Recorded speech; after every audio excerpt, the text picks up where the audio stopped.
Brendan, if you got something you want to lead with, go ahead. If not, I got Olympics. I'll kick off the show with something more interesting than Olympics. That's so mean. I love the Olympics. So I was driving to flag football yesterday morning around 7 o'clock. Like I said, I woke up really early, and I'm admitting to not adhering to traffic. This is a great story. You're giving a lot of details that we don't need. Well, I was driving and I was going 60 miles an hour around a bend, and there was black ice, and a Jeep was coming the other way, and I came within 2 inches of getting in a very fast head-on collision. So I'm glad I'm. Was your phone in one hand? Yes. Brendan, we're gonna get you one of those phone holders. But we went to flag football, right? And we had the 7:30 a.m. game, which is the earliest game. It's the earliest we played flag football. We went down 38-0 in the first 12 minutes. So it's 7:42. We all woke up to come. I threw 3 pick sixes because their safety was just ridiculous. And I'm thinking in my head, it's 38-0. The mercy is 40 points. I'm thinking in my head, I had everyone come this early in the morning just for me to throw that many picks. We almost got mercy. Instead, we came back. We made it 38-25. I dropped a pick six. I would have made it 38-31. And then they kind of pulled away. So we mounted a comeback. It would have been a crazy comeback to go down 38 points and come back and win. But Frank Reich. As we're down, I looked at one of my friends, and I said to him, I go, it might have been better had I gotten in the car accident. Don't ever say stuff like that. Don't ever say stuff like that. And 2, wait, you played for 17 minutes. You had how many points? What's happening? I'm confused. 12 minutes, and it was 38-0. We were down 38-0. He threw 3 interceptions. Return for touchdowns. Yeah. He is a bad That's quarterback. Rich Gannon in Super Bowl 37. I really think when one of these games having warmer weather, we need to be there. You two need to be commenting. That would be a fun episode. People would listen to that. Even bad decisions, and my teammates can tell you that their safety. This was a team that played soccer. I don't know any of these kids. I think they're from like down here, the North Allegheny area. Yep. And this kid, you know, when Sam Darnold said he was seeing ghosts on the sideline, I was throwing these post routes. And I literally did not see this kid until he intercepted the ball. Like, he was that quick going sideline to sideline that I didn't see him. I thought he was completely out of the play. Do the Steelers know about this guy? Maybe they want to draft him. I am Butler Eagles sports writer Derek Pida, and here with me today are fellow sports writer Brendan Howe and Eagles sports editor Jake Murda Adams. This is Season 2 of the Alter Eagles Eye on Sports.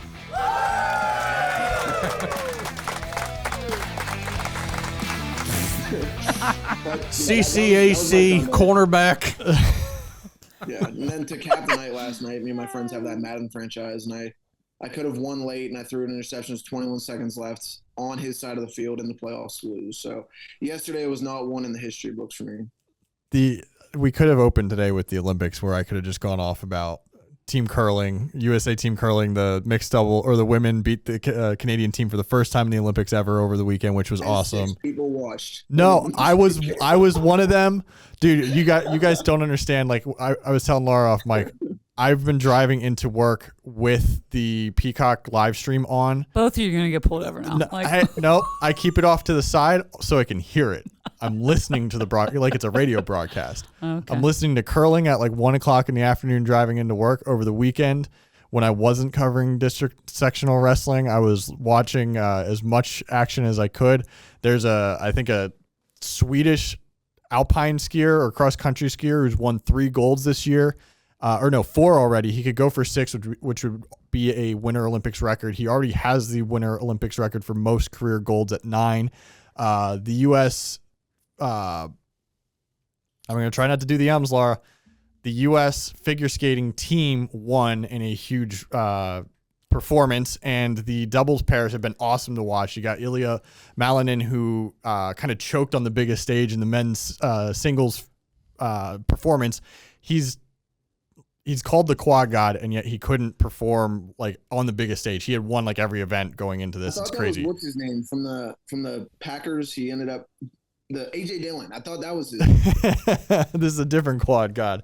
They got to go face to face. it's just been a really awesome Winter Olympics. Team Italy's was leading the medal count for a while. They're still in second, I believe, ahead of the U.S. and Sweden, or Norway's pulling away with it right now with a bunch of golds.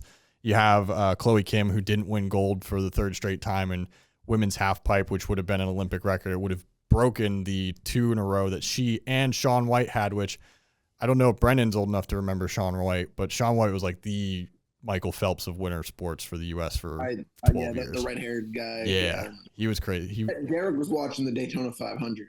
So.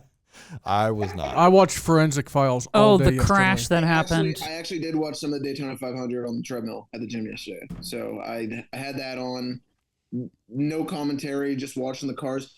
It's visually pleasing, honestly, to watch the cars just go around. Like, yeah. He's like a baby in a bed looking at the little. He's like, car go round in circle. Car go round in circle. I didn't get to Mobile, they call it. The mobile. I can't make fun of Brendan because I've been entranced by people throwing 40-pound rocks down a sheet of ice for the last week, and also speed skaters going around in a really tiny circle on ice really fast. Did you guys do anything for Valentine's? I know Derek's plans were thwarted. Saw Iron Lung last night with Mallory, the Markiplier movie that took the world by storm. Well, I spent Valentine's Day for a good part of the day in Clarion by myself, but I was okay with that, as I'm sure you could guess. Did you stop by anywhere while you were up there? I mean, Eddie Dogs is shut down, but that was only good after Taco Bell. But nothing local. You just hit the Taco Bell. Just Taco Bell and the university's Tippin Gymnasium, which is God's country. Tippin, right across from Mark Boyd. I was writing my story on Friday night. It was about 9:50, 10 o'clock, and I just wanted to get done. It was, as you can tell from reading the story, and for whoever read it, it was one of the most brutal games I've ever covered basketball-wise. I'd never seen a team get shut out in the first quarter, 18-0. And that's not what we expected from Moneta either. And I'm writing my story there after I talked to the coach. Jake Jewett was not happy, understandably. And Brendan Sankey, he brought a little bit of comedic relief for the night, which didn't go well. And I'm writing the story there, and I got kicked out of the gym. I had to write the rest of my car. So I said I know Derek Pida, 1998 Clarion graduate. 2000. Right? Yeah, 2000. What are you talking about? I was 02. He was 2000. That didn't even get me any street cred there, so I had to go write my car. We've gotten 2 stories of Brendan basically complaining about the time of day to start the show. Pretty much. The morning and the night. I did a Galentine's dinner with my friend and went and saw a movie. Kevin James movie. Really good. Nice. Mall Cup. 3. No, it's called Solo Mio. Never heard of it. It's brand new. I love Kevin James and King of Queens, though. Yeah. You know who else is in it? With this actor, one of the guys from Sons of Anarchy, who's one of my favorites.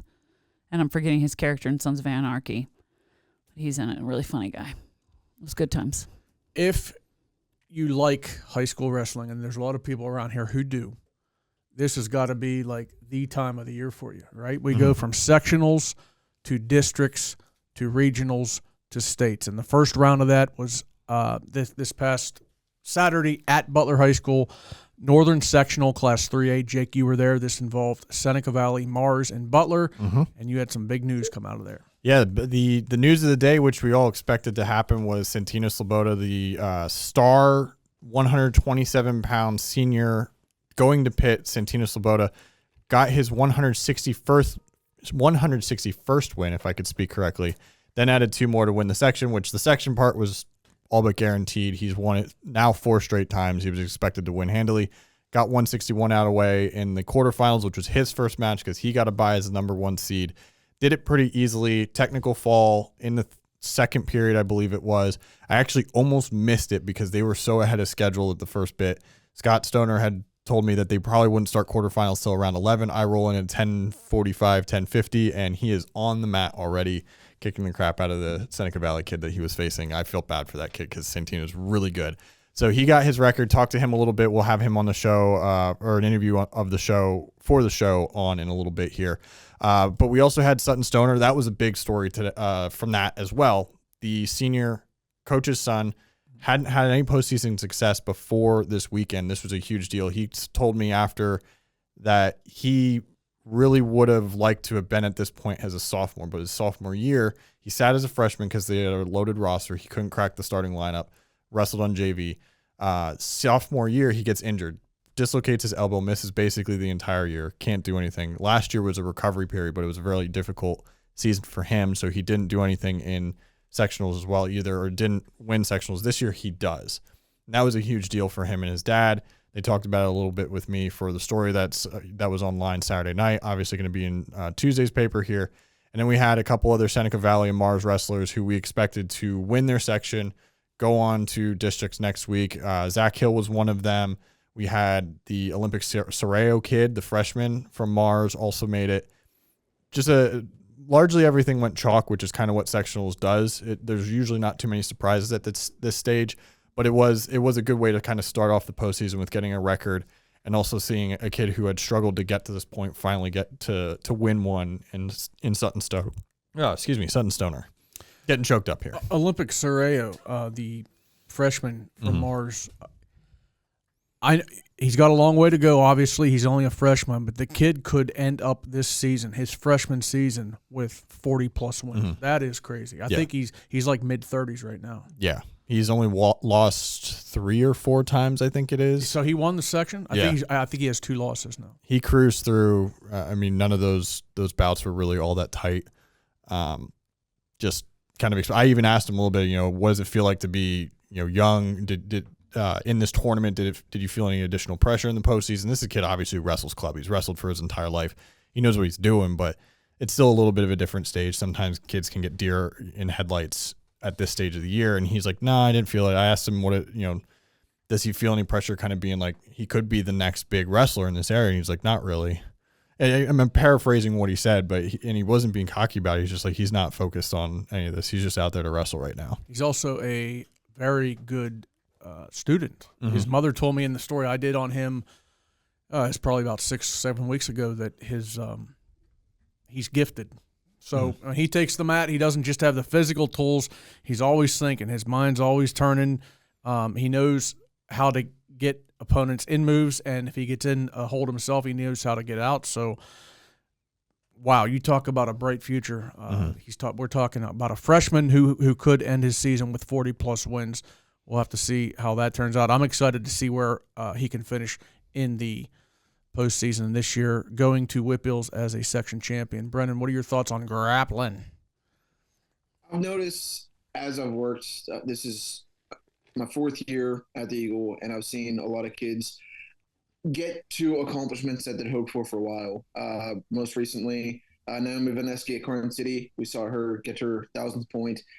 And in those cases, I've started to pay attention more to what the environment is, or what that moment is like, just to kind of capture that and let people know what it was like there. With that, Jake, like you said, you get in late, you get to see him get it just by like a little bit right before.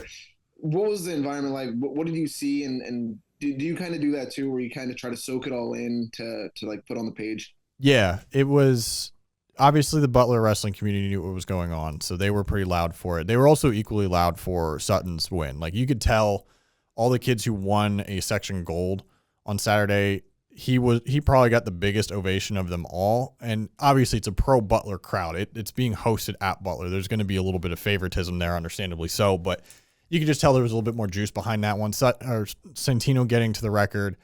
It was good to kind of get that out of the way. I think there was some juice there in that moment because it was still early in the day. Like you hit that lull around 2:00 where it kind of slows down a little bit and you're jockeying for the consolation medal rounds and everything like that. And people kind of go to the bathroom or go get some lunch or whatever. But it was 2 good periods of the day where you got a good amount of reaction for both. So that was cool to see. There were no other 100-win wrestlers announced that day, at least that I know of. So we didn't see any other records be made or milestones be reached or anything like that. But it was a good environment.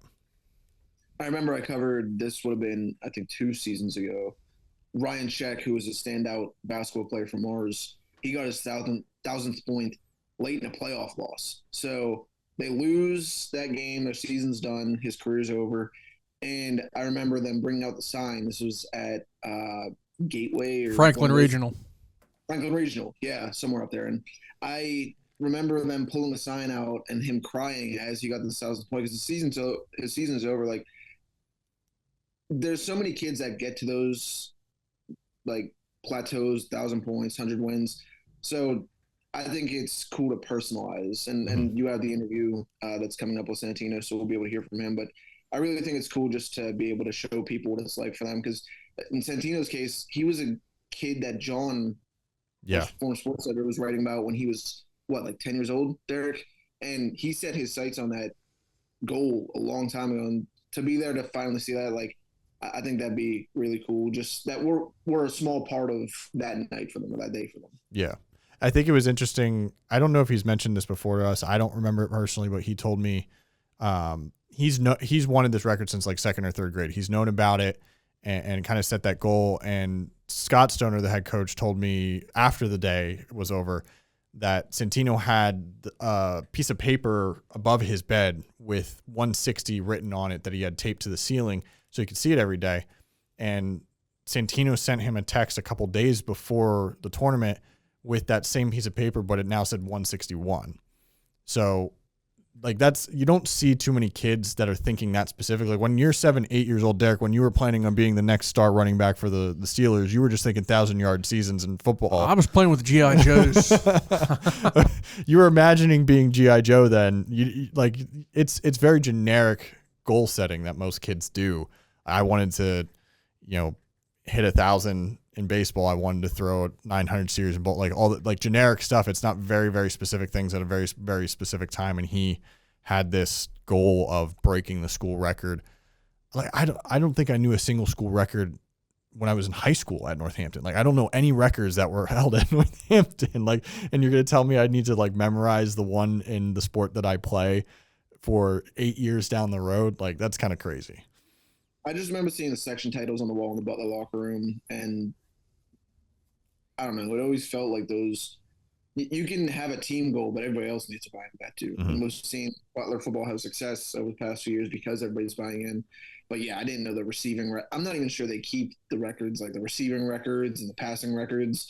And if they do, sometimes it's like on a pamphlet of paper – in a drawer tucked away somewhere in Bill Mylan's office underneath 100 other papers. So you gotta like dig it out or find it. That's kind of what I think about high school records. Like unless it's the pool, like we see in swimming where the record is on the wall, you don't really see much other than the banners of 1,000-point scores and stuff. So I think a lot of that comes down to the sport because while there is a team aspect of wrestling, and that's evident, there's a team competition at state districts. Wrestling is also widely viewed as an individual sport because no matter how bad or how good your team is, each individual wrestler has his own record. So I think wrestling is definitely one of those sports like swimming, like track, where records are more prevalent than a team sport like baseball or soccer or football. Yeah. Also on Saturday, an event that we did not get to, but was held at Keystone Oaks High School, Class AA, the Northern Sectional in wrestling. For us, this involved Summit Academy, North Catholic, and Knock. The headliners at that event were Michael Piero, 121 pounds from North Catholic, and Angelo Emilio, 133 pounds from North Catholic. Both finished second. So they're entering the WPIAL tournament as runners-up in the section. But all these other kids also qualified for WPIALs because they take the top 6. Third place, North Catholic's Andrew Baird. Knox, Braden McGowan. Fourth place, Anthony Jula from Knock. Justin Sickles from Summit Academy. Fifth place, Victor Wagner from North Catholic. Jack Nowicki and Keegan Orris from Knock. And sixth place, Brendan Valentine from North Catholic, and Wyatt Elder from Summit Academy.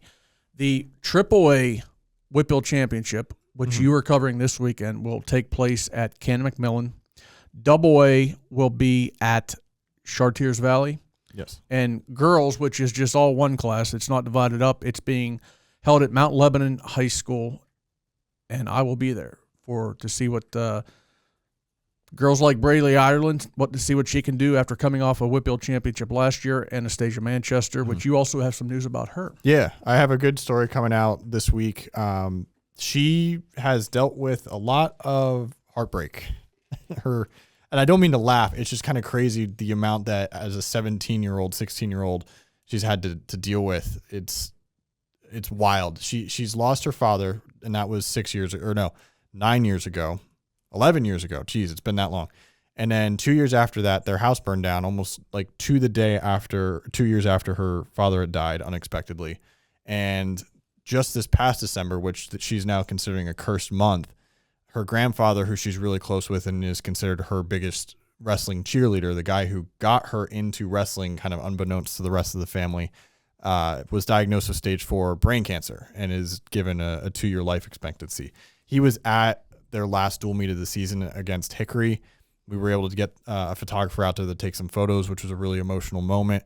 She and her mom, Christine, talked to me a little bit over the last couple of weeks about the journey so far. And we've done stories on Anastasia before, several different ones, but we didn't really have this bigger picture story here. And she deals with it by being really kind of dark with her humor. She'll make jokes about the house that they live in is on the same property that the original house burned down in. They lost everything in that house fire, including like every last memory of their father. This is a family of 6 siblings, between Christine and Rodney or Robert, and they lost everything. They had these little daddy bears, they called them, that were made out of the t-shirts that he used to wear to work and everything. Only Anastasia's is still around because it was left at a different family member's house just by happenstance the night of the fire. And they don't even have his ashes anymore from when he died. So she'll make jokes about like, oh, that's where dad's buried. Like when they're walking into the house or something like that. Like, she didn't give me like all the specific jokes, but she's like, it's a very dark sense of humor, and it's how she copes with all these losses that she's had. But it also has made her like really mentally strong in a sport that it's very difficult to be mentally strong in, because you are on the mat by yourself. There is no team around you in the moment. You've got to like figure everything out on your own. It takes a special type of person to be a really good wrestler. And we obviously know she's one of the better ones in the area. And all this tragedy has kind of like fortified her over the years. Did you get from her during the interview, I don't know if this is still the case, when I talked to her last year for a story, she basically goes into each match thinking she's going to get her butt kicked. I did actually ask her about that at the Butler girls tournament a couple weeks or a month ago. And she said this year she's a lot different. She still kind of gets a little bit of anxiety, but she has a lot more confidence in herself as a wrestler this year. She goes in, I don't know if she goes in thinking she's going to win every match. She definitely knows who some of the top ranked wrestlers in the area of the state are, but she knows now that not every single match she goes into could be a loss. She goes in there with the confidence, I can win this. I can achieve this. I can do this other thing. She was really proud of herself that weekend that she had pulled off some moves that she had been drilling in practice for weeks, but hadn't had a chance to execute properly on an actual competition, just because of the way the matches had gone up to that point. But she got a chance to do it like 3 or 4 times, a certain type of takedown. I forget which she said it was. She was really proud of herself for that. Like that was a different mentality from a year ago when I covered her the last time at that tournament, where she thinks she's a better wrestler now. She was 16-7 last year before an injury cut her season short. Mm-hmm. I believe it was in like mid-January. Now healthy, going to the WPIAL Championships this weekend at Mount Lebanon. So we'll see how she can turn things around, hopefully, and maybe even extend her season into regionals. Absolutely. We got an interview coming up with Santino Sloboda, thanks to our own Jake Adams.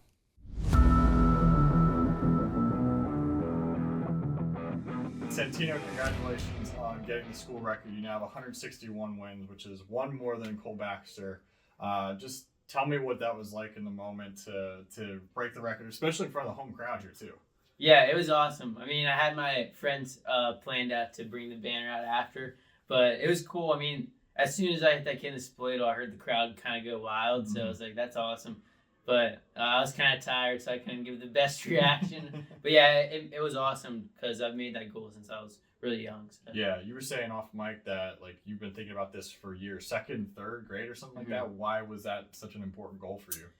I don't really know, to be honest. I think I saw that in like the record books, and I was just like a young kid reaching for the stars, and I was like, oh, I'm going to beat this record, and I'm sure Stoner probably thought I was a lunatic saying that at that time, but it's cool for it to come full circle. He's talked a lot to us over the years about how unique of a wrestler you are, and you used the word Gumby off mic a little bit ago too, like about your opponent that you face, but also that can kind of apply to yourself.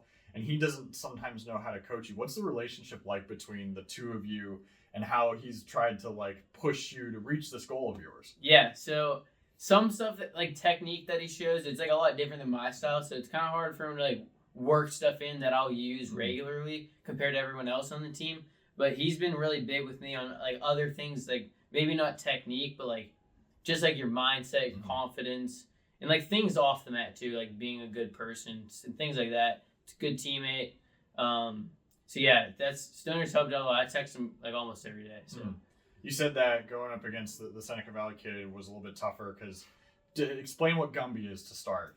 Yeah, so basically, people say this about me. My friend Sullivan Stutz, he's a 33-pounder now.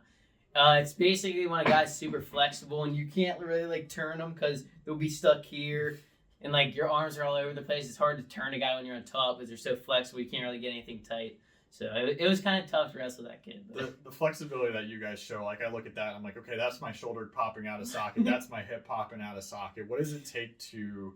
Is that like just special genetics that you have, or does it take something to get to that point where you can be like so maneuverable, so manipulative? I honestly don't really know. When I was younger, it was like 2 times as much flexible as I am now. But like I watched matches when I was younger. I was like, I don't know how I did that. But like I do stretch a lot. It kind of bites me sometimes because my shoulder is kind of hurting right now because I got half when my coach played Cutto a couple days ago. So. What's he doing? He's got to keep you healthy. Yeah, I know. So it's not just about the record today. We're still early in sectionals, so you got more to do here. You're expected to win handily. 2-time defending WPIAL champion coming up next week, which you're going to try to defend, and then regionals and states after that. So, like, take me through a little bit week by week. What are your goals or expectations here going forward? Yeah, so it's kind of just not overlooking whoever I have. So like right now I'm worried about this NA kid I have next, and then after that whoever. But like once I get past this weekend, I don't want to look too far ahead to like states and stuff because all the kids in the WPIAL are pretty tough. So just take it 1 week at a time, one match at a time, and it'll come here. It'll be quick before you know I'll be at states. So. A couple of years ago, you were the underdog at WPIALs who pulled off a huge upset. I'm sure now it feels very much the opposite of everyone's gunning for Santino here. So, like, what does that mean for your mentality? What do you do differently in terms of preparing for matches to make sure you're not the one who gets upset? It's definitely a different feeling for sure. Most of it now is, like, kids will kind of try to game plan me, like, whether it's keeping it close or not, like, watching film on me and seeing what I do. But it's really just opening the kids up. And, like, you don't want to have a close match because, like, it's just rough. Like I had a 10-6 match a couple weeks ago. It kind of sucked. I didn't like that at all. But like if I just go out there and open up, it'll be fine, and I won't be too worried about anyone, to be honest.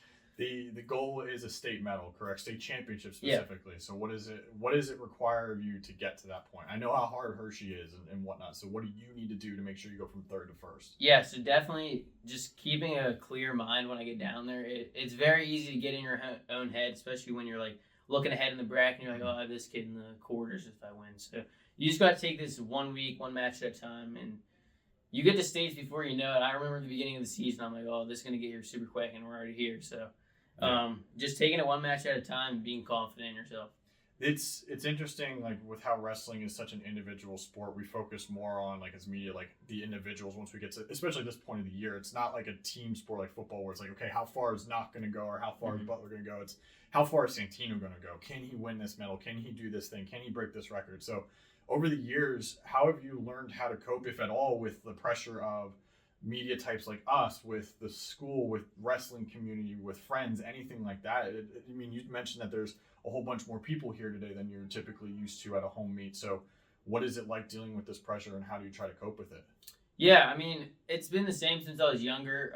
When I get to postseason, my grades aren't the greatest at this time. I kind of started to slip a little bit, but like it's really, you have to kind of get selfish, and it's like wrestling's kind of your life at this point in time. So you just have to keep a clear mind, and you know, there's a lot of pressure on you at some points, especially when I would get to states. I feel it the most. Like my 10th grade year, I beat the number 1 kid in the country the week before, and I get down there. I remember my first match. It was a kid I should have just blown out. I was so nervous. So you just got to keep a clear mind, and you'll be fine.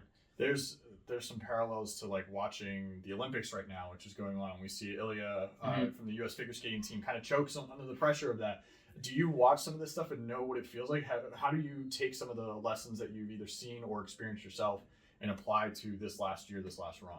Yeah, there's sometimes like I'll watch like Penn State, Ohio State, there's something like that, like Big Ten matches and just like college matches in general. You can kind of see like in a match what a guy's thinking. You can just watch them, see if they're holding back or they're not trying to attack, and sometimes it bites the kid. So like Mitchell Mesmerink's from Penn State, he's an animal, like he's tech falling everybody, and it's because like he's just constantly moving. He'll like take a shot, and even if he's in bad position, he knows he'll be fine. So it's kind of the mindset you gotta have. There's 2 more milestones for you to accomplish, basically. That's the state championship, like we discussed, and also if you kind of run the table here, you can be the winningest wrestler in Butler County history. So, like, how cool is that to say, like, you know, earlier you said 2nd grade, 3rd grade, you're thinking about 160 as your win total. Now you're at this point. How cool is it to, like, reflect back on that and go, man, I could cement myself as one of the best ever in this area? Yeah, it's insane. I mean, when I was younger, if you would have told me, like, 3rd grade, 2nd grade, I would have had this many wins, I would have been like, you're insane. I'm sure. Even my dad says it all the time. He was like, I didn't know if you could get this many matches, but it'll be awesome. And Alejandro, who runs it right now, who has the win record, he was there. He was like a great role model for me when I was younger. And so that'd be awesome. It's awesome that I'm even up there with him right now. So that means a lot to my younger self. We're standing in front of the Tornado sign here, but you're wearing a Pit Wrestling shirt, which you're going to in a year. You committed more than a year ago to the program. So just thinking a little bit farther ahead for a moment to wrap this up, what has you excited about joining this team and getting ready for the college wrestling environment, which is a completely different animal? Yeah. Their team's looking really good right now, actually. They're ranked 12th. I think it's probably the highest they've been in a couple years. So they look really good. But yeah, I'm excited. It's definitely going to be a lot different. Like you'll wrestle in the high school schedule and like you're expected to win like almost every match, but like by a lot of points. And then you get to college, it's like, oh, you're wrestling 4-time state champ, world champ. It's like, so it's definitely going to be different, but I'm excited. Important now. Yeah. Welcome to the big leagues. Well, congratulations on the record. Thank you. Good luck the rest of the postseason. Thank you.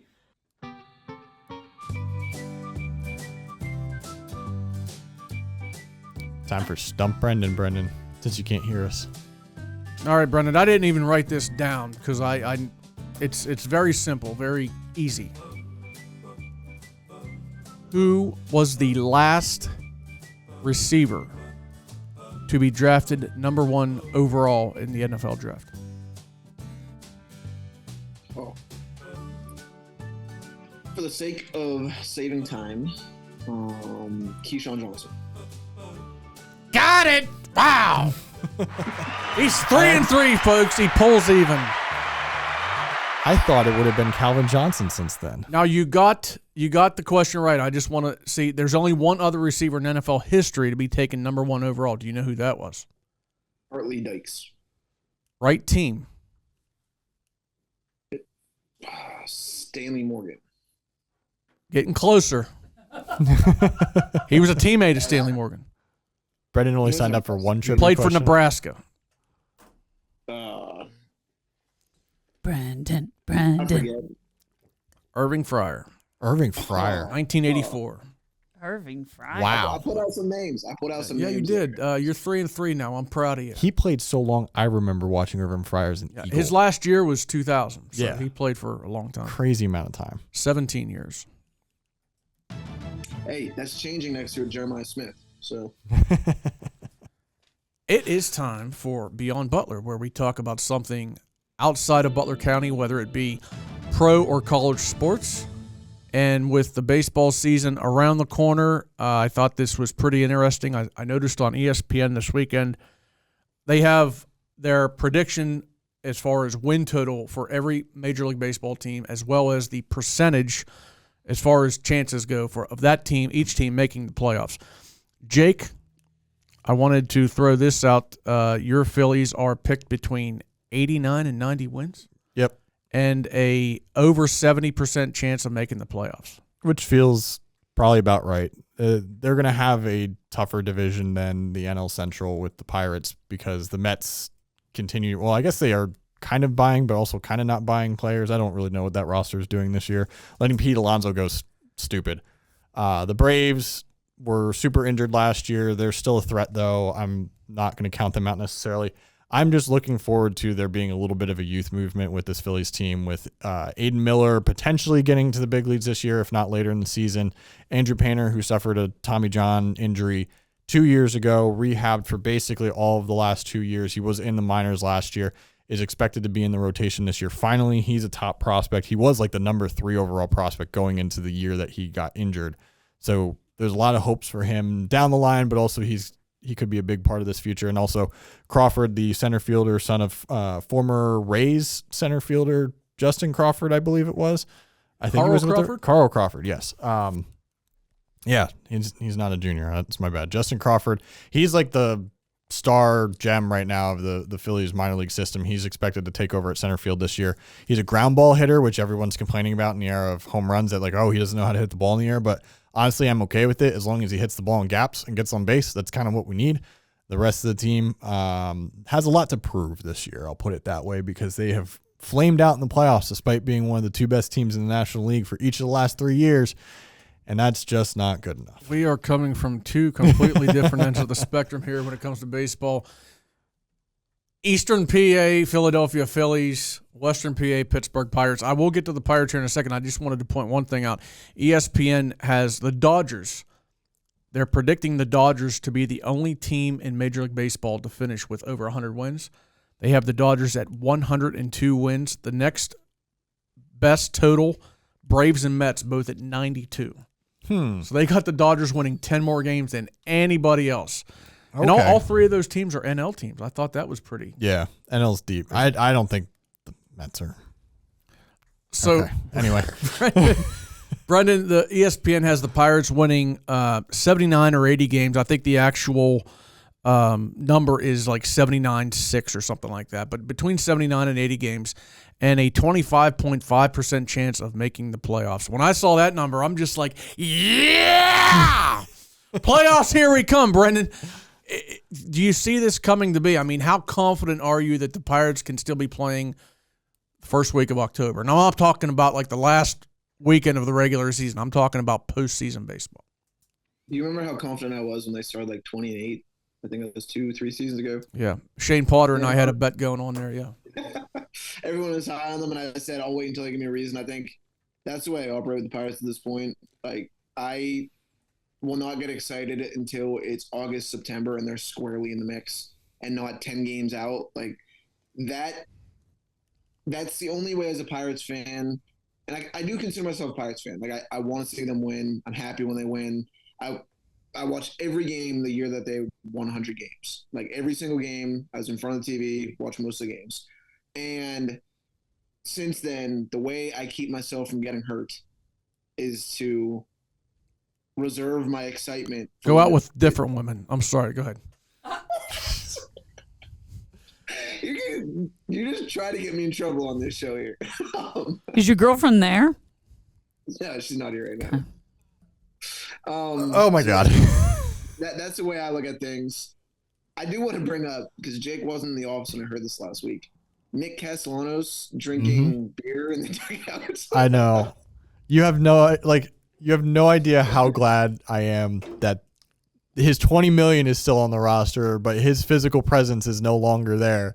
That is addition by subtraction, man. I'm so much happier. When bad happens, he's there to make it even worse. Whether that be drinking a beer in the dugout or hitting a home run after something like a national tragedy. This is a man who got mad that he was pulled as a defensive sub for the first time in like 3 years when he is rated the worst defensive outfielder in baseball. It wasn't close.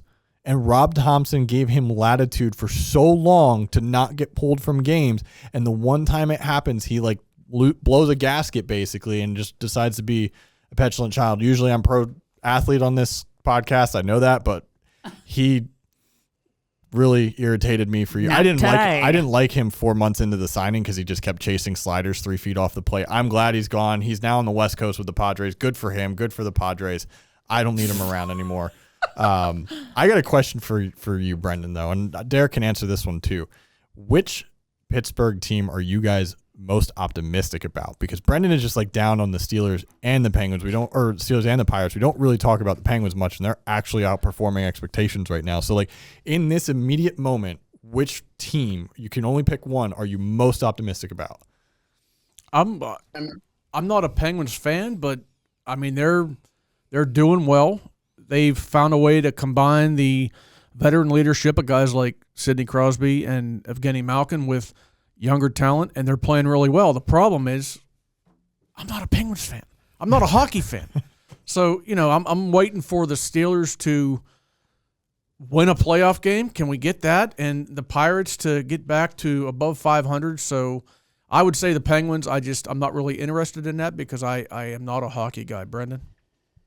If the Pirates would have gotten one like big name free agent this offseason, I'd be much higher on them. It seemed they were like the number 2 team in most of the races for those free agents. But like Derek said, the Penguins are proving something right now that maybe they're pushing in this next era without the Stars as a solid team. The coach, the GM have proven to be capable. I'd have to go with the Penguins too. The Steelers, a lot will be shown this offseason, which I'm excited to kind of be able to cover and watch, see how that happens. But yeah, I'm not going to say the Pirates.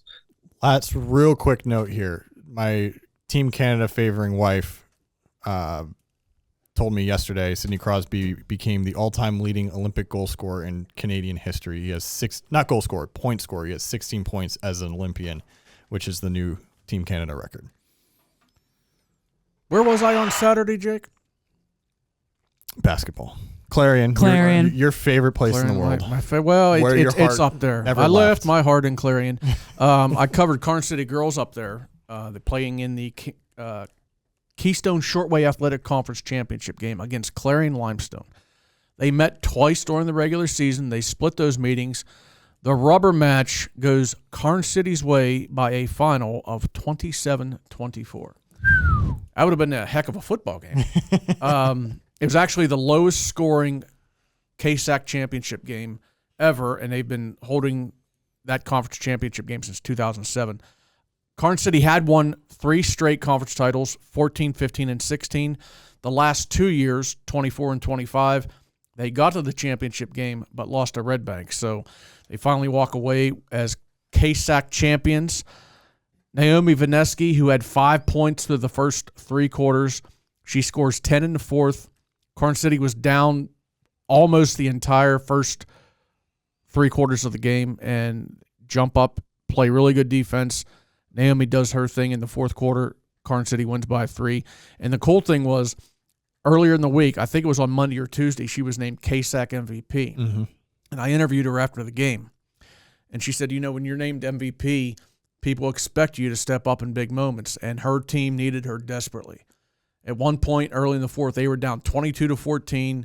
Then she started her scoring spree. And Karns City's KSAC champions, and Naomi Venesky she was already named conference MVP, but she kind of puts her own stamp in the championship game and reminds everybody why she was named conference MVP. I want to get your thoughts, Brendan, on them moving forward, though.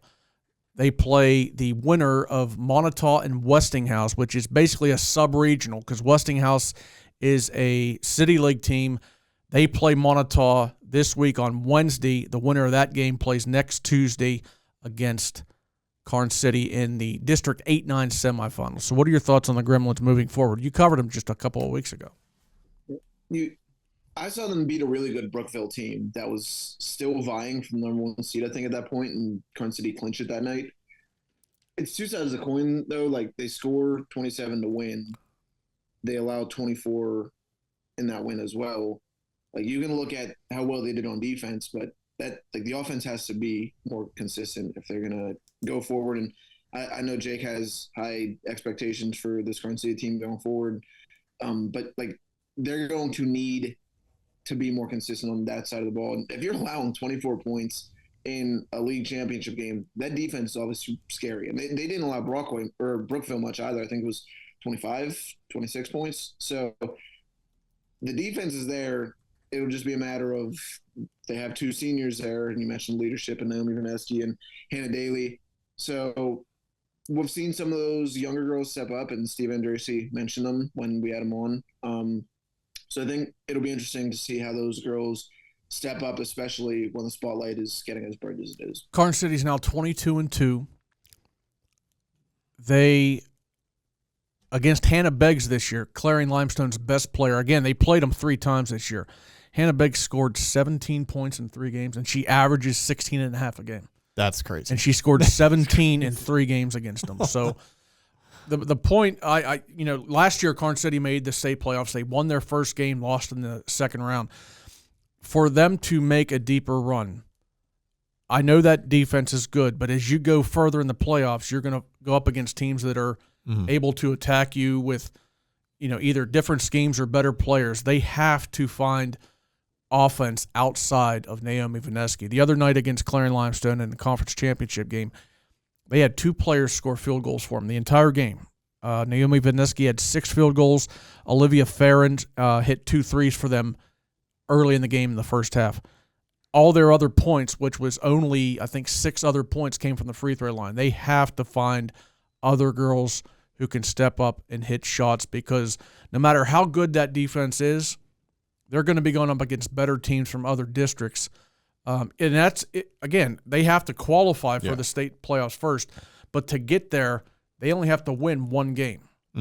Because in this District 8-9 sub-regional, the 2 teams that get to the championship game both make states. And where's the championship game, Derek?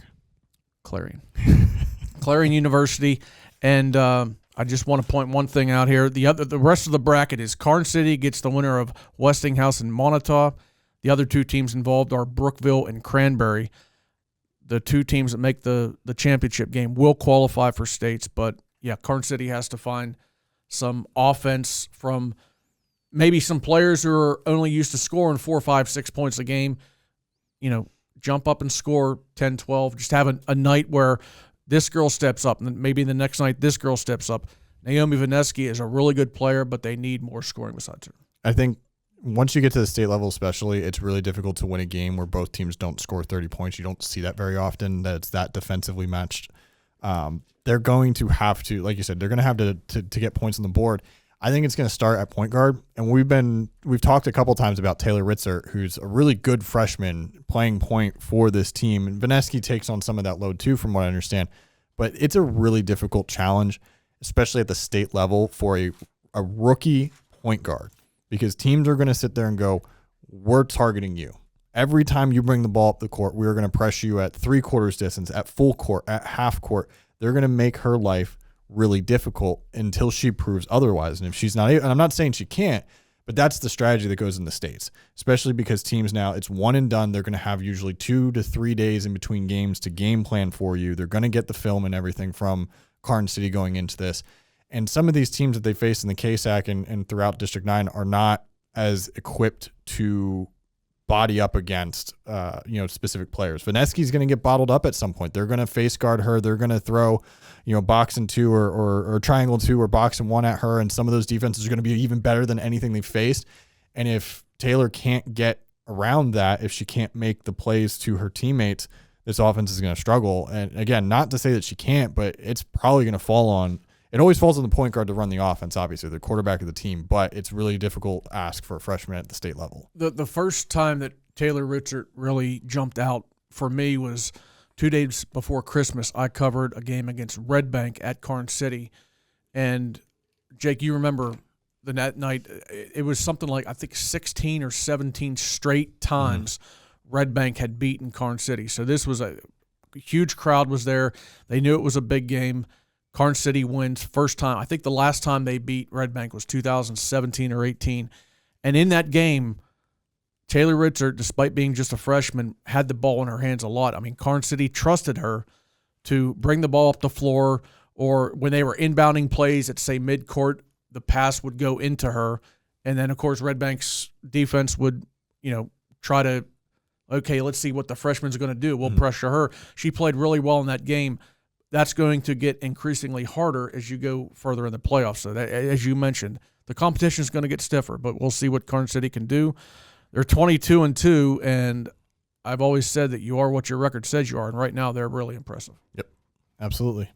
We'll find out how they're going to do in a week, but we will also find out how our wrestling teams are going to do this Saturday. Our district divers, Brendan, you're going to have more on that, right?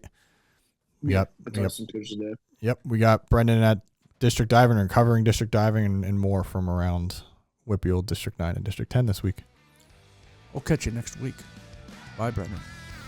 We miss you. We encourage you to subscribe to the Butler Eagle YouTube channel and Apple or Spotify podcasts or your favorite podcast platform.